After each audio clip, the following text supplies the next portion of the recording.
아내를 따라서 백화점이나 쇼핑을 우리 남편분들이 따라가 본 적이 있을 것입니다. 아내와 함께 쇼핑하는 것, 그때 기분이 어땠습니까? 영국의 인디펜던트지에서 남편이 쇼핑을 할 때 72분을 넘기지 말라라는 쇼핑 지침서를 발표했다는 것입니다. 72분은 1시간 10분 정도가 됩니다.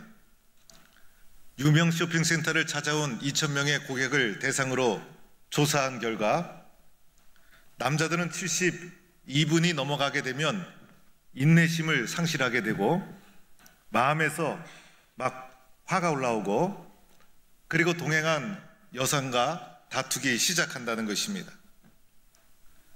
쇼핑에 나서는 남편들의 맥박, 혈압, 스트레스 수치 등을 계산해 보니까 경찰과 조종사가 현장에 투입될 때 받는 스트레스 수치와 동일하게 나왔다는 것입니다.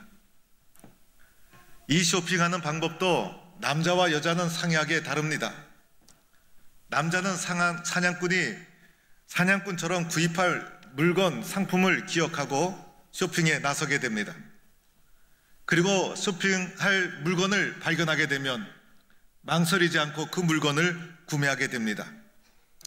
그 물건을 구매할 때 목표를 성취한 것처럼 마음에 흥분이 되고 만족감이 올라갑니다. 그리고 쇼핑이 끝나고 나면 그 만족감이 현저히 급격히 떨어지게 된다는 것입니다. 그래서 남자에게 있어서 쇼핑이라는 것은 마치 목표물을 성취하는 것과 같은 일로 받아들이고 있다는 것입니다. 그런데 여자는 쇼핑하는 방법이 남자와 전혀 다릅니다. 쇼핑에 나설 때 분명한 대상을 정하지 않고 나선다는 것입니다. 어슬렁거리면서 쇼핑을 즐기게 됩니다. 구매할 것 같은데 구매하지 않습니다. 알아보고 따져보고 만져보고 입어봅니다. 생각했던 물건은 사지 않고 생각하지 않았던 물건을 구매하게 됩니다. 물건을 구입하고 나서도 좋은 물건을 샀다는 마음이 만족도가 올라가고 흥분이 올라갑니다. 그런데 이 마음이 급격히 떨어지는 것이 아닙니다. 집에 돌아가서도 그 물건을 만져보고 입어보고 그래서 때로는 더 만족감을 오랫동안 유지하고 즐기는 것이 여자들의 마음. 그래서 여자들에게 있어서 쇼핑이라는 것은 놀이와도 같다는 것입니다. 그래서 이 여자를 따라 나서는 남자의 쇼핑 스트레스가 경찰이나 조종사가 현장에 투입될 때 받는 스트레스와 비슷하다고 나와 있는 것입니다. 남자와 여자는 이렇게 다른 존재라는 것입니다. 이렇게 다른 존재가 만나서 남편과 아내를 이루어 살아간다는 것, 어쩌면 놀라운 기적 중에 기적이라 할 수가 있는 것입니다. 가정이라는 것, 남편과 아내 기본 단위에서 출발을 합니다. 그러면서 자녀가 출생하고 부모가 되어지게 됩니다.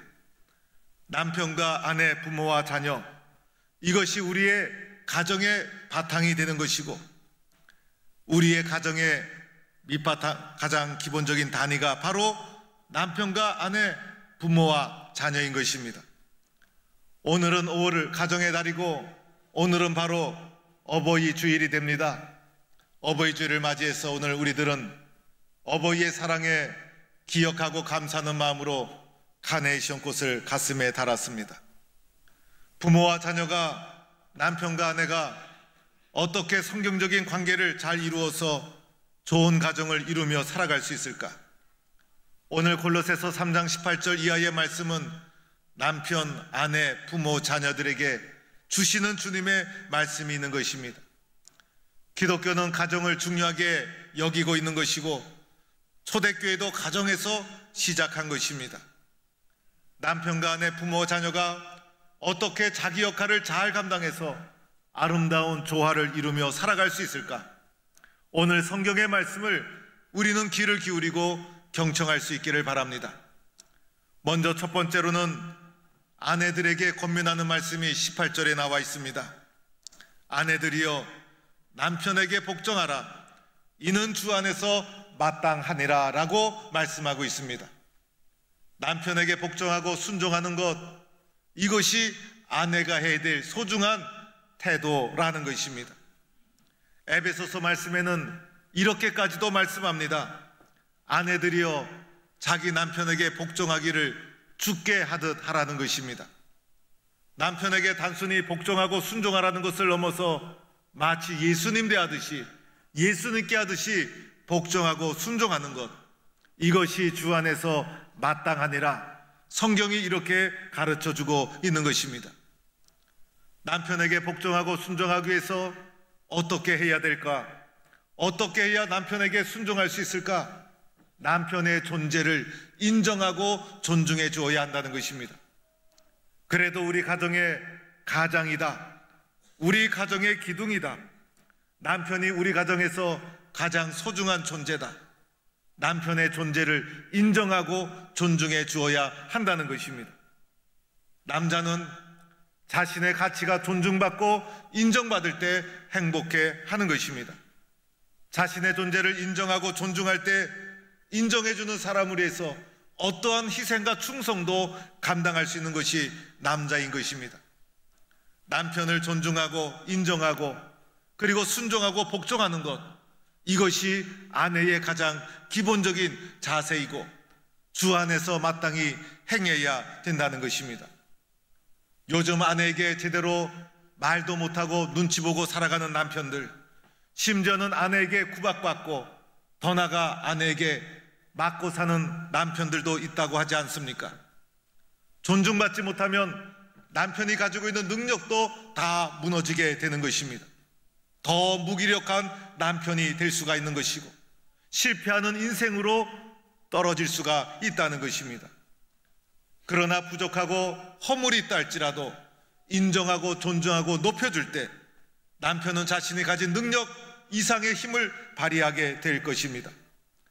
남편을 인정하고 존중하고 칭찬하고 자원하는 마음으로 순종해주고 그리고 남편을 세워주는 것, 이것이 아내가 해야 될 마땅한 자세, 가정의 가장 근본적인 태도, 이런 아내 역할을 우리들은 주 안에서 잘 감당할 수 있기를 바랍니다. 두 번째는 남편들에게 하시는 말씀이 있습니다. 바로 19절 말씀입니다. 남편들아 아내를 사랑하며 괴롭게 하지 말라는 것입니다. 남편은 아내의 순종만 요구해서는 안 되는 것입니다. 남편 된 자는 아내를 사랑할 줄 알아야 되는 것이죠. 에베소서의 말씀에 이렇게 말합니다. 아내 사랑하기를 그리스도께서 교회를 사랑하신 것처럼 하라. 아내를 사랑하되 마치 예수님께서 교회를 사랑한 것처럼 사랑하라는 것입니다. 예수님과 교회는 한 몸 아닙니까? 그래서 아내를 사랑하는데 내 몸과 아내의 몸을 구별하지 말고 내 몸 사랑하듯이 아내를 사랑하라는 것입니다. 남편들은 아내를 사랑하고 아끼고 보호해 주어야 되는 것이죠. 아내는 사랑받기를 원하고 있다는 것입니다. 아내는 사랑해주는 사람을 위해서 자신의 인생을 바치는 것입니다. 사랑을 받을 때 가장 행복해 하는 것입니다. 남편의 관심은 오직 아내 한 사람이어야 하는 것입니다. 아내가 힘들지 않을까? 아내가 어떻게 하면 행복해질 수 있을까? 아내의 마음이 힘들지 않을까? 그래서 남편의 마음은 온통 아내를 향한 마음이어야 한다는 것입니다. 사랑한다. 이 사랑이란 말이 무엇일까? 사랑은 눈물의 씨앗일까요? 유행가 가사에 그렇게 나와 있지만은 그렇지가 않아요. 사랑의 마음이 들어오게 되면 이기적인 내 마음이 다 무너지고 이타적인 마음으로 변화가 되는 것입니다. 사람이 얼마나 이기적인 존재입니까? 나만을 위하고 내 욕심만 채우고 내 것만은 주장하는 이기적인 존재가 바로 사람. 사랑이 없으면 사람은 이기적인 존재로 삶을 살다가 끝마치게 될 것입니다. 그런데 사랑이 들어오게 되면 이기적인 장벽이 다 무너지게 됩니다. 사랑하는 사람을 해서 아낌없이 나를 바치게 됩니다. 마음을 바치고 시간을 바치고 물질을 바치고 인생을 바치고 사랑하는 사람을 해서 무엇이든지 다 해줄 수가 있다는 것입니다. 여자 아내를 사랑하고 아내는 이러한 사랑을 받을 때 아름답고 행복해지게 된다는 것입니다. 남편은 아내에 비해서 힘이 있습니다. 남자가 여자에 비해서 근력이 있지 않습니까? 그렇다고 해서 힘을 가지고 아내를 누르고 험한 말을 하고 종처럼 대하고 폭행을 하고 때리는 남편이 있어서는 안 되는 것입니다. 밖에서는 큰 소리 한번 못 치면서 집에 와서 연약한 아내와 자녀들에게 큰 소리 치는 남편, 부족하고 못난 남편인 것입니다. 아내에게 갑질하는 남편, 못난 남편인 것입니다. 아내를 자기 욕망을 해소하는 도구로만 취급하는 남편, 이것도 안 되는 것입니다. 세상의 많은 문제는 남자 때문에 일어나는 일이에요. 세상의 수많은 일들은 여자 때문에 일어나는 일이 아니라 남자 때문에 일어나는 일이라는 것입니다. 진짜 회개될 사람은 바로 남자들인 것입니다. 남자가 문제라는 것입니다. 절제하고 사랑하는 일을 선택해야 된다는 것입니다. 때로는 월급을 받아도 아내에게 다 맡겨야 되는 것이에요. 자기가 정해진 기준을 가지고 정해진 액수만 생활비로 지급하면 아내는 살 수가 없는 거예요. 이런 남편은 큰 인물이 될 수가 없는 거예요. 살림살이 하는 것 남편이 다 알 수가 없는 거예요. 아내에게는 돈이 필요한 거예요. 아내는 자신을 아름답게 가꾸어야 되는 것이고, 아내에게, 여자에게는 아름답게 자신을 갖춰야 될 여자는 그러한 존재가 바로 여자라는 것입니다. 그래서 남편은 여자를 사랑해야 되는 거예요. 사랑하면 하나도 아깝지가 않다는 것입니다. 오늘 말씀해 보니 아내를 사랑하며 괴롭게 하지 말라고 했죠. 아내가 괴로워하는 것, 아내가 원하지 않는 것, 아내가 힘들어하는 것을 하지 말라는 것입니다. 이것이 당연한 거예요. 그래서 아내의 말을 잘 청종하고 아내의 말을 잘 듣는 남편이 훌륭한 가정을 이루게 된다는 것입니다. 가정을 세우는 것, 가정을 복되게 하는 것, 가정을 희생하는 것, 바로 아내와 어머니의 몫이에요. 아내와 어머니처럼 가정을 위해서 희생하는 사람이 어디 있습니까? 그래서 남편은 아내를 사랑해야 된다는 것이고, 그 사랑에서 가정을 위한 힘과 능력이 나오게 되는 것입니다. 성도 다르고 성격도 다르고 기질도 다른 남편과 아내가 만나서 가정을 이루어 평생을 함께하는 것 쉬운 일이 아니죠. 가정에서 가장 소중한 것은 남편과 아내의 관계가 어떻게 설정될 것인가, 남편과 아내가 자기 역할을 어떻게 잘 감당할 것인가. 이왕 사는 것, 상처와 아픔과 후회를 주는 것이 아니라 서로가 지혜를 모으고 힘을 모아서 행복하고 보람있게 사는 길을 선택해 나가야 된다는 것입니다.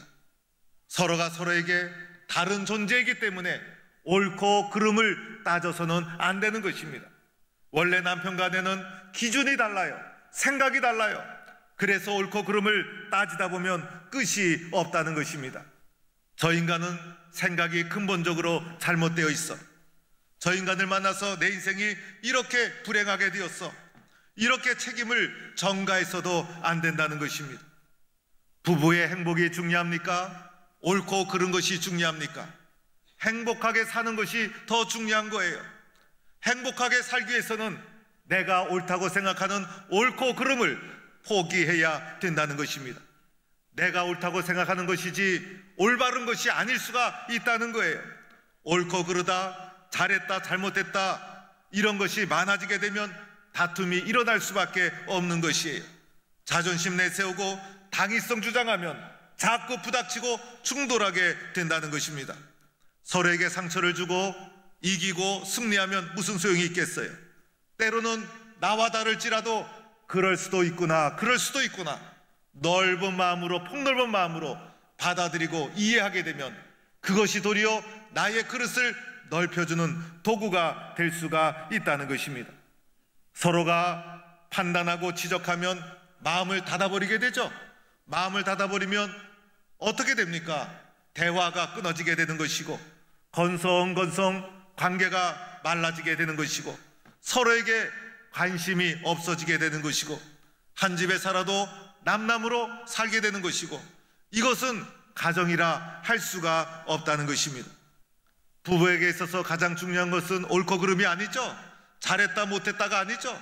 부부에게 가장 중요한 것은 어떻게 하면 좋은 친밀감을 만들어낼 것인가.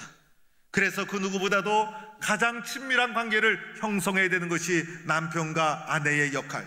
어떻게 하면 사랑의 마음을 주고 사랑의 마음을 받을 수 있을까? 어떻게 하면 친밀한 교감을 나눌 수 있을까? 어떻게 하면 친밀하게 서로의 생각과 느낌을 공감하고 나눌 수 있을까? 어떻게 하면 서로가 서로를 아끼고 공감하며 친밀감을 형성할 수 있을까?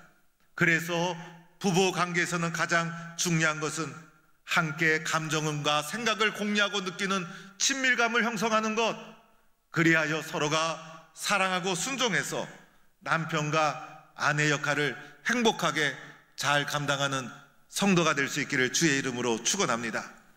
세 번째는 오늘 말씀에 자녀들에게 권면하는 말씀이 있어요. 20절 말씀, 모든 일에 부모에게 순종하라, 이는 주 안에서 기쁘게 하는 것이라 라는 말씀인 것입니다. 부모에게 자녀들이 해야 될 것이 있죠.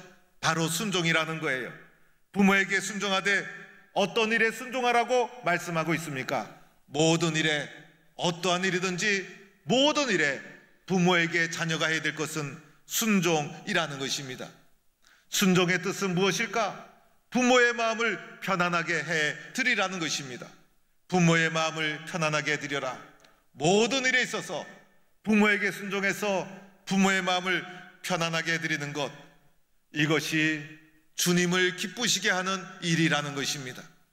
예수님이 기뻐하는 일, 예수님을 기쁘시게 하는 일, 예수님이 기뻐하는 일을 내가 했다면 나에게 어떻게 될까? 예수님을 기쁘시게 할 때 내 마음도 기쁘게 된다는 것이에요. 그래서 부모에게 순종하면 예수님이 기뻐하시고, 예수님이 기뻐하시는 이 일은 나에게 기쁨이 되고 복이 되어 돌아오게 된다는 것입니다. 그래서 부모에게 순종하는 그 속에 내가 복받는 원리가 담겨 있다는 것입니다. 부모가 가장 듣고 싶은 말이 무엇일까? 부모가 자녀에게 가장 원하는 말이 무엇일까? 부모가 한 수고를 인정하는 말을 듣고 싶다는 것입니다. 우리는 부모님의 수고를 당연하게 생각하죠. 그리고 부모님의 수고를 인정하기보다도 부모님이 나에게 준 상처를 기억하고, 그리고 그 마음을 풀지 못하는 경우가 종종 있게 됩니다. 그러나 부모님의 행한 수고를 귀하게 여기고 그 수고와 헌신을 인정하고 고맙고 감사하게 생각하는 것, 이것을 부모님이 가장 원하고 있다는 것입니다. 부모님은 내가 선택한 것이 아니죠. 하나님의 결정이라는 것입니다. 때로는 성장 과정에서 상처받고 아픔을 받을 수도 있어요. 그러나 인간이기 때문에 어쩔 수가 없는 일이에요. 내가 부모님을 어떻게 바꾸고 선택할 수 있는 것이 아니잖아요. 내가 할 수 있는 것이 있죠. 모든 일에 부모님의 마음에 순종하는 거예요.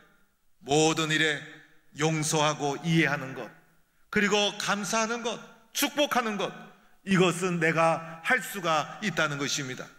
그런데 이것이 주님을 기쁘시게 하는 것이고, 이것이 도리어 나에게 복이 되어 임하고 있다는 것입니다. 부모님이 계신 것 자체가 얼마나 고맙고 감사한지, 부모님이 나를 낳아준 것 하나만 하더라도 얼마나 고맙고 감사한지, 한 번만이라도 더 순종하고 더 마음을 편안하게 해드려서 부모님이 기뻐하고 주님이 기뻐하시고, 이것이 우리들에게 복이 되고 기쁨이 되는 은혜의 삶을 살아가는 성도가 될 수 있기를 축원합니다. 네 번째는 아비들에게 주시는 말씀이 있습니다. 오늘 21절에 아비들아 너희 자녀를 노엽게 하지 말지니 이는 낙심할까 함이라. 자녀들을 노엽게 하지 말라는 것입니다. 자녀들을 격분하게 하고 화나게 하는 일, 부모가 해서는 안 된다는 것입니다. 부모들은 자기 자녀를 자기 소유물로 여깁니다. 때로는 부모는 자기가 하지 못한 일들을 자녀를 통해 성취하고자 성취하는 도구로 자녀를 생각할 때가 있습니다. 그렇게 해서는 안 된다는 것입니다. 자녀는 부모님이 우리 자녀는 하나님이 우리 가정에 맡겨주신 선물. 그래서 자녀는 부모가 어떻게 양육하느냐에 따라 자녀의 운명이 결정되게 됩니다. 자녀에게 부모된 우리들은 노엽게 하기보다도 사랑을 주고 칭찬을 주고 감동을 주고 격려를 주어서 그 자녀라는 작은 싹이 잘 자라서 아름다운 큰 나무를 이룰 수 있도록 칭찬의 걸음을 주고 사랑의 물을 주고 감동의 양분을 주어서 잘 키워 나가야 되는 것입니다. 그 중에 믿음의 부모가 줄 수 있는 것이 무엇일까? 믿음의 부모가 자녀에게 줄 수 있는 것이 무엇일까?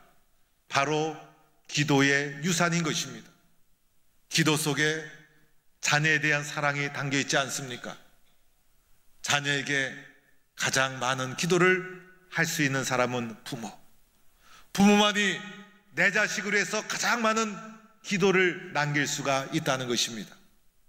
우리 아버지는, 우리 어머니는 나를 위해서 기도를 남기신 분이야. 우리 부모님은 나를 위해서 가장 많은 기도를 해주신 분이야. 이 기도를 남겨야 된다는 것입니다. 그 기도 속에 사랑이 담겨 있고 그 기도 속에 신앙이 담겨 있다는 것입니다. 오늘 우리 세대에 우리는 교회를 잘 섬기고 예수를 믿으면서 오늘 이 자리에 이르렀어요. 그런데 오늘 이 시대를 많은 학자들은 한국교회가 어려운 터널을 지나가고 있다. 한국교회가 빙하기를 지나가고 있다라고 진단을 합니다. 앞으로 당분간 한국교회는 침체의 과정을 어렵게 겪게 될 것이라는 예고를 합니다. 그래서 오늘 이 시대에 가장 중요한 것은 어려운 침체기와 빙하기를 헤쳐나갈 수 있도록 우리의 신앙을 우리의 자녀들, 다음 세대들에게 정확하고 분명하게 전달해 주는 것이 오늘 우리 기성세대 부모들의 마지막 역할이요, 마지막 소중한 사명이라는 것입니다. 부모는 신앙생활 잘했는데 자녀들이 믿지 않는 사람들이 많이 있습니다. 부모는 믿음의 길을 잘 걸어오면서 평생 교회를 섬겼는데 자녀들에게 믿음이 이어지지 않습니다.